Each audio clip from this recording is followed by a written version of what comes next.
Welcome to OSG news. ముందుగా బులెటిన్లోని headlines. KV Malkapuram విద్యార్థులతో విత్తన బంతులు చేయించిన జేడీ ఫౌండేషన్. సచివాలయం ముందు రాజీవ్ గాంధీ విగ్రహం ఏర్పాటు చేయడంపై కేటీఆర్ స్పందన. ఇవాల్టి నుంచి బీజేపీ సభ్యత్వ నమోదు ఉత్సవ్ కార్యక్రమం. వైసీపీ హయాంలో ప్రాజెక్టులను నిర్లక్ష్యం మంత్రి రామనారాయణ రెడ్డి. మార్గదర్శి కేసుపై తెలుగు రాష్ట్రాల ముఖ్యమంత్రుల నుంచి కనీస స్పందన లేదు. హైదరాబాద్లో మరోసారి భారీ వర్షం కురుస్తోంది. కేవీ మల్కాపురం విద్యార్థులతో విత్తన బంతులు వేయించిన జేడీ ఫౌండేషన్. జేడీ ఫౌండేషన్ ఆధ్వర్యంలో పర్యావరణ పరిరక్షణలో భాగంగా కేంద్రీయ విద్యాలయం మల్కాపురం స్కూల్ విద్యార్థులతో నేరేడు, బొప్పాయి, మునగ, గంగరావి తదితర రకాల విత్తనాలతో విత్తన బంతుల సీడ్ బాల్స్ చేయించి వాటి ప్రాముఖ్యత గురించి వివరించడం జరిగింది. ఈ కార్యక్రమంలో పాల్గొన్న కేవీ ప్రిన్సిపాల్ సత్యజిత్ మిశ్రా మాట్లాడుతూ పర్యావరణ పరిరక్షణ కొరకు జేడీ ఫౌండేషన్ చేస్తున్న కృషిని అభినందించి కేవీ ప్రాంగణంలో కిచెన్ గార్డెన్, పొలం బడి నిర్వహించామని అభ్యర్థించడం జరిగింది అని అన్నారు. ఈ కార్యక్రమంలో స్కూల్ లైబ్రేరియన్ ఆర్ జగన్మోహన్, ఇతర టీచర్స్, జేడీ గ్రూప్ సభ్యులు తదితరులు పాల్గొన్నారు. నమస్తే అండి, అందరికీ నమస్కారం. నేను కేంద్రీయ విద్యాలయంలో మల్కాపురం టీచర్ని. సో ఇవాళ జేడీ ఫౌండేషన్ వారు మా స్కూల్కి వచ్చారు. సీడ్ బాల్స్ తయారు చేయడం ఎలాగన్నది పిల్లలందరికీ నేర్పించారు. ఈ ప్రోగ్రామ్ అన్నది actually need of the hour. నవ్వు క్లైమేట్ చేంజెస్, గ్లోబల్ వార్మింగ్ ఇవన్నీ పిల్లలకి they have to be sensitize towards the nature. So దానివల్ల ఏంటంటే వాళ్ళు seed balls, seeds, some soil తెచ్చి పిల్లలందరికీ ఎక్స్ప్లెయిన్ చేశారు ఏ విధంగా సీడ్ బాల్స్ తయారు చేయించాలని. సో ఇవి డ్రై అయిన తర్వాత మేము కొంతమంది పిల్లల్ని తీసుకుని హిల్లీ ఏరియాస్లో మేము వాటిని డ్రాప్ చేస్తాం. సో అక్కడ యాక్చువల్లీ ఏంటంటే యానిమల్ మ్యాన్ కన్ఫ్లిక్ట్ అన్న జరుగుతుంది. ఎందుకంటే ఈ మంకీస్కి, ఈ యానిమల్స్కి ఫారెస్ట్లో ప్రాపర్ ఫ్రూట్స్ దొరకట్లేదు. సో మేము ఏం చేస్తామంటే fruits, especially fruit bearing trees, ఆ బాల్స్లో ఫ్రూట్ బేరింగ్ సీడ్స్ అందులో ఇన్సర్ట్ చేసి ఈ ఫ్రూట్స్ మేము ఫారెస్ట్లో హిల్లీ ఏరియాలో మేము వేయడం వల్ల అక్కడంట కోతులకి, ఇలాంటి యానిమల్స్కి కొంచెం ఫుడ్ దొరుకుతుంది. సో అవి ఏంటంటే ఊళ్ళోకి రావడం అన్నది కొంచెం తగ్గడం జరుగుతూ ఉంటుంది. ఎందుకంటే ఈ మధ్యకాలంలో పేపర్లో చూస్తున్నాం ఏనుగులు ఊళ్ళ మీద పడి ధ్వంసం చేయడం, పంట పొలాలు ధ్వంసం చేయడం. ఈ హ్యూమన్ అండ్ యానిమల్ కన్ఫ్లిక్ట్ ఏంటంటే వాళ్ళు ప్రాపర్గా అక్కడ అడవుల్లో ఫుడ్ దొరకపోవడం వల్ల జరుగుతున్న అనర్థాలు అన్నీ. వాటికి ఎప్పుడైతే అడవుల్లో ఫుడ్ దొరుకుతుందో అవి గ్రామాల మీదకి రావడం అన్నది మానుకుంటాయి. ఇప్పుడు చాలా ఊళ్ళో కోతుల బెడద ఎక్కువ అవుతుంది. ఎందుకంటే వాటికి ఫ్రూట్స్ అన్న నేను చాలా ధన్యవాదాలు తెలియజేసుకుంటున్నాను ఆ జేడీ ఫౌండేషన్ వారికి. సో వాళ్ళు ఇలాంటి కార్యక్రమాలు చాలా ముందు ఇంకా చేపట్టాలని చెప్పేసి నేను మనస్ఫూర్తిగా ధన్యవాదాలు తెలియజేసుకుంటాను. Okay sir. Really I appreciate the effort of the JD Foundation, the foundation which is working for joint development, and especially I thank the founder of this venture, the Sri V.V. Lakshminarayan Garuji, the retired CBI Joint Director and retired IPS officer, for such a wonderful task he is doing all around Visakhapatnam and the other cities of Andhra Pradesh. And the best part of the thing is that the foundation came today to my Vidyalaya and taught our children about the seed balls and how to use the seed balls for growing the trees. So it's really a great effort. You can see all around we have very good plantation all around in our Vidyalaya. But in addition to that, if something we can do to literate our children, to develop such plantation drives and make our children literate about the kitchen garden and how to develop their surrounding with greeneries, then really we can do something to preserve our environment and to preserve our climate, because there are a lot of climate changes are occurring nowadays here and there. So once again I really appreciate the effort of this foundation and I am thankful to all of them, and I expect them to develop many more such ideas in my Telugu Vidyalaya. Thank you very much. YCP హయాంలో ప్రాజెక్టులను నిర్లక్ష్యం చేశారని మంత్రి రామనారాయణ రెడ్డి విమర్శించారు. ప్రాజెక్టుల పనులు చేయకుండా నిలిపేశారని అన్నారు. నెల్లూరులో ఎమ్మెల్యే కోటంరెడ్డి టీడీపీ నేతలతో కలిసి నిర్వహించిన మీడియా సమావేశంలో ఆయన మాట్లాడారు. ప్రాంతంలోనే వ్యవసాయానికి నీళ్లు అందించేటువంటి పరిస్థితి. సోమశిల ప్రాజెక్టు ఏర్పడితే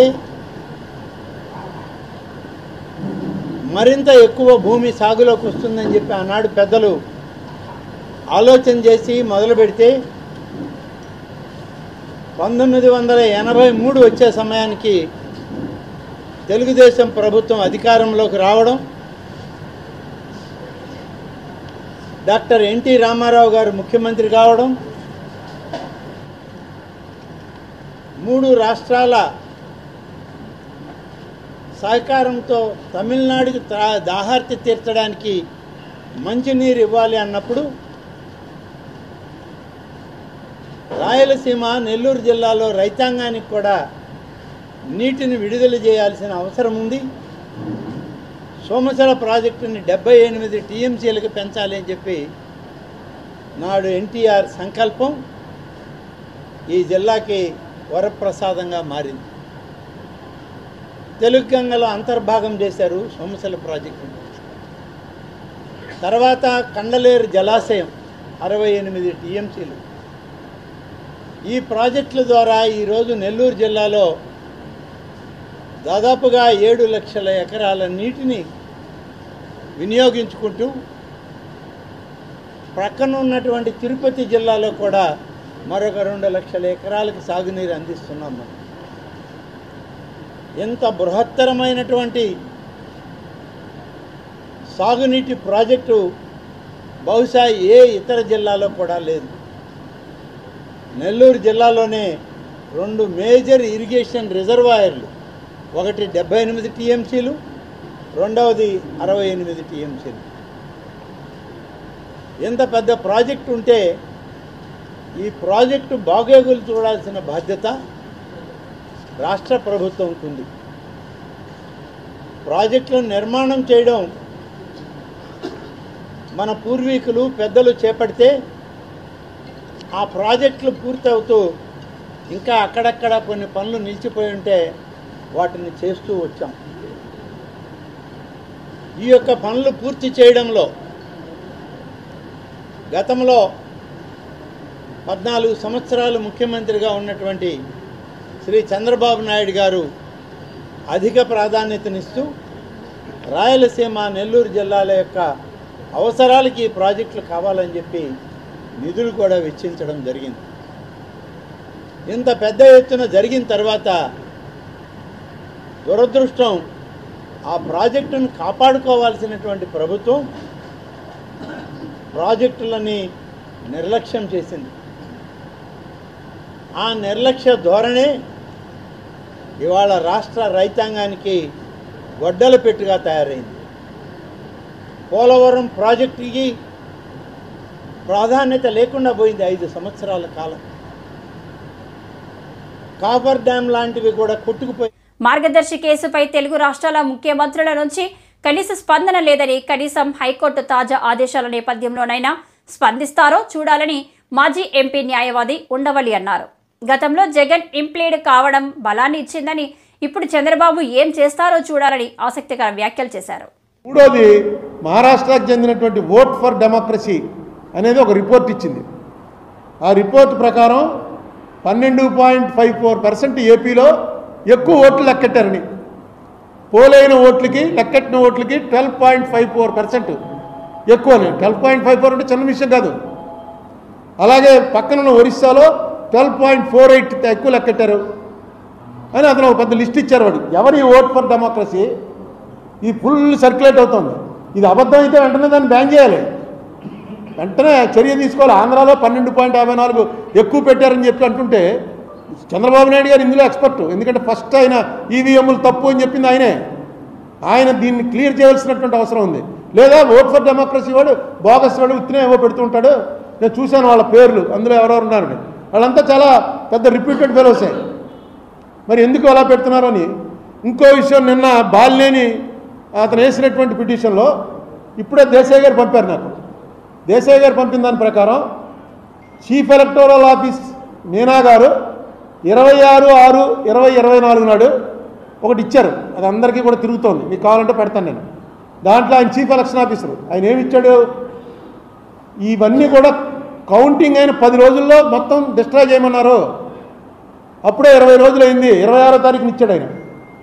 అప్పుడే 20 రోజులు అయింది, ఇంకా ఎందుకు డిస్ట్రాయ్ చేయలేదు, వెంటనే అన్నీ డిస్ట్రాయ్ చేయండి అని చెప్పి ఆయన ఇచ్చాడు. అది పంపిస్తే అది చూసి నేను ఆశ్చర్యపోయి దేశాయ్ గారిని అడిగాను, ఇదేంటండి బాబు అని.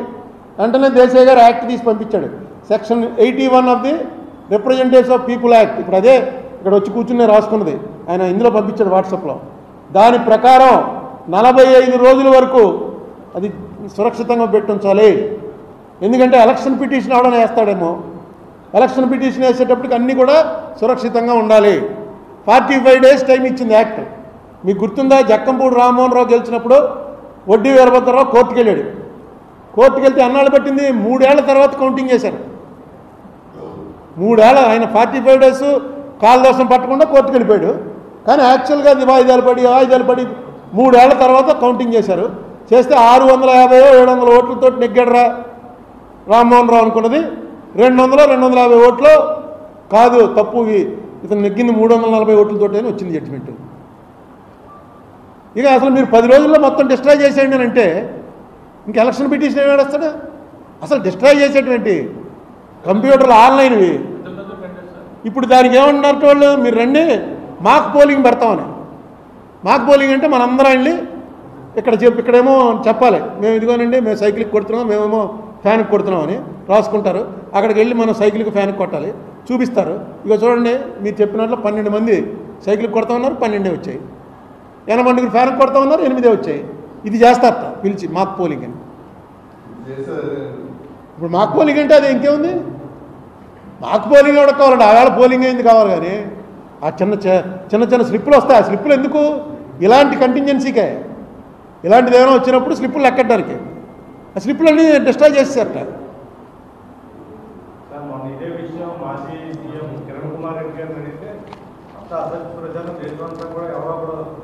అదే ఇదంతా అసత్య ప్రచారం అని చెప్పవలసింది ఎవరంటే, దీని మీద ఎక్స్పర్టీజ్ ఉన్నటువంటి చంద్రబాబు నాయుడు గారి కెపాసిటీ ఉంది. ఎందుకంటే ఆయన ఇంతకుముందు కంటెస్ట్ చేశారు. పాపం ఆయన ఎవరినో ఒక ఆయన్ని అరెస్ట్ చేసి జైల్లో కూడా పెట్టారు. ఒక ఈవీఎం మిషన్ సంపాదించాడు ఆయన, పేరు ఇది తప్పుడు ఆర్గనైజేషన్. ఇలాంటివి అన్నాక అపోహలు రేకెత్తించి ప్రజల్లో నోటుకొచ్చినట్టు చేస్తున్నారని అది చెప్పండి. అలాగే ఇది క్లియర్గా రిప్రజెంటేషన్ యాక్ట్ ప్రకారం 45 రోజులు ఉంచాలంటే 26వ తారీఖు అంటే నెల కూడా అవ్వకుండా 10 రోజులు కౌంటింగ్ అయిన 10వ రోజులే. 26 అంటే 20 రోజులు, కౌంటింగ్ అయిన 20 రోజులకి మీనా గారి ఆర్డర్ అలా ఇచ్చాడు. యాక్ట్ ఏమన్నా మారిందా? ఇది చెప్పవలసినటువంటి అవసరం ఉంది. ఎందుకంటే హైదరాబాద్లో మరోసారి భారీ వర్షం కురుస్తుంది. మంగళవారం సాయంత్రం పంజాగుట్ట, బేగంపేట, బంజారాహిల్స్, జూబ్లీహిల్స్ ప్రాంతాల్లో కురుస్తున్న వర్షానికి రహదారులు జలమయమయ్యాయి. పలు చోట్ల ట్రాఫిక్ స్తంభించడంతో నగరవాసులు తీవ్ర ఇబ్బందులు ఎదుర్కొంటున్నారు.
సచివాలయం ముందు రాజీవ్ గాంధీ విగ్రహం ఏర్పాటు చేయాలని అధికార కాంగ్రెస్ పార్టీ సంకల్పించింది. దీంతో బీఆర్ఎస్ వర్కింగ్ ప్రెసిడెంట్ కేటీఆర్ ఘాటుగా స్పందించారు.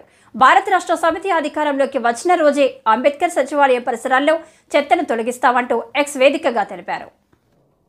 రుణం తీరలేదు ఎలా మోసం జరిగింది చెప్పారు. నేను కూడా వివరంగా చెప్తాను. రైతులతో మాట్లాడిచ్చారు. తర్వాత రైతులు రాష్ట్ర వ్యాప్తంగా రోడెక్కుతున్నారు. మాకెందుకు రుణమాఫీ జరగలేదు అని చెప్పి రైతులు రాష్ట్ర వ్యాప్తంగా రోడెక్కుతూ ఉన్నారు. ఎక్కడికక్కడ ఇవాళ రణరంగంగా రుణభంగం జరిగింది కాబట్టి రణరంగంగా రాష్ట్రంలోని ప్రతి గ్రామం కూడా మారిన పరిస్థితి. ఇవి మాఫీ మంటలు అనే పేరిట మాఫీ అని చెప్పి మోసం చేస్తున్న వైనం ఏదైతుందో దాని మీద ఒకవైపు, మరొక వైపు ఎక్కడికక్కడ నిరాహార దీక్షలు, ధర్నాలు, నిరసనలు. ఇది ఏ పార్టీ ప్రేరేపించింది కాదు. రైతులు స్వచ్ఛందంగా తమ కడుపు మంటతో ప్రభుత్వ కార్యాలయాల్లోకి, అదేవిధంగా బ్యాంకుల దగ్గర చేరి ఇవాళ ఎక్కడికక్కడ ప్రభుత్వ కార్యాలయాలను కూడా ముట్టడిస్తూ ఉన్నారు. చూడండి, ఇది ఆగని అన్నదాతల నిరసనలు, ఒక ఫుల్ పేజ్ మొత్తంగా ఎక్కడికక్కడ రాష్ట్ర వ్యాప్తంగా రగులుతున్న పరిస్థితి ఇట్లా కనబడుతూ ఉంది. వాస్తవాలు ఇట్లా ఉన్నాయి. 4-5 రోజులుగా ఏ పత్రిక చూసినా, మరి టీవీ చూసినా రుణమాఫీ మీద రగులుతున్న రైతు లోకం, రైతు ఆందోళనలతో అట్టుడుకుతున్న రాష్ట్రం, సీఎం దిష్టిబొమ్మల ఊరేగింపులు, నిరసనలు ఇవన్నీ కూడా ఒకవైపు కనబడతా ఉన్నాయి. గుండెలు మండి అన్నదాతల ఆందోళన చేస్తుంటే ఇవాళ పోలీస్ కేసులు పెట్టి, అక్రమ అరెస్టులు పెట్టి చేసి వారిని అణిచివేసే ప్రయత్నం చేస్తూ ఉన్నారు. మీరు ఇది చూడాలా దయచేసి అందరూ కూడా. ఆదిలాబాద్ జిల్లాలో తలమడుగు మండలంలో 13 మంది రైతుల మీద, బజార్ హత్నూర్ మండల్లో 4 రైతుల మీద కేసులు పెట్టడమే కాదు, ఇది ఎఫ్ఐఆర్ కాపీలు. These are the FIR copies. ఈ ఎఫ్ఐఆర్లు పెట్టి, కేసులు పెట్టి ఇవాళ రైతులను సాయంత్రం దాకా కూర్చోబెట్టి వాళ్ళ మీద జులుం చేసి ఈ రకంగా గంటలు వేధించి అటు ఇబ్బంది పెడుతున్నారు. ఏం సెక్షన్లు పెడుతున్నారు ఈ రైతుల మీద? రుణమాఫీ జరగలేదు అని ఆందోళన చేస్తే 7 సంవత్సరాలు శిక్ష పడే విధంగా సెక్షన్ 126, 2 సంవత్సరాలు శిక్ష పడే విధంగా సెక్షన్ 189, 1 సంవత్సరం శిక్ష పడే విధంగా 223. ఇలా చాలా విచిత్రంగా attack on public servants, civil disobedience, ఈ రకమైన కేసులు రైతుల మీద 7 సంవత్సరాలు శిక్ష పడే విధంగా రైతుల మీద కేసులు పెడతా ఉన్నారు. ఇది వాస్తవం, క్షేత్రస్థాయిలో ఉన్న పరిస్థితి. ముఖ్యమంత్రి గారేమో రుణమాఫీ చేసినాం, పాలాభిషేకాలు చేసుకోండి అని ఆయన ఉదరగొడతా ఉన్నాడు. ఇక ఇంకోవైపు వ్యవసాయ మంత్రి గారు 2 లక్షల రుణం అయిపోయింది, తీర్చేసినాం, ఇప్పుడే చూపెట్టాను మీకు ఆయన స్టేట్మెంటు, అయిపోయింది 2 లక్షల రుణమాఫీ అని ఆయన వ్యవసాయ మంత్రి తుమ్మల నాగేశ్వరరావు గారు. కానీ వాస్తవాలు దాచేస్తే దాగవు. ఇవాళ మంత్రులకు, ముఖ్యమంత్రికి ఒక శృతి లేదు, సయోధ్య లేదు.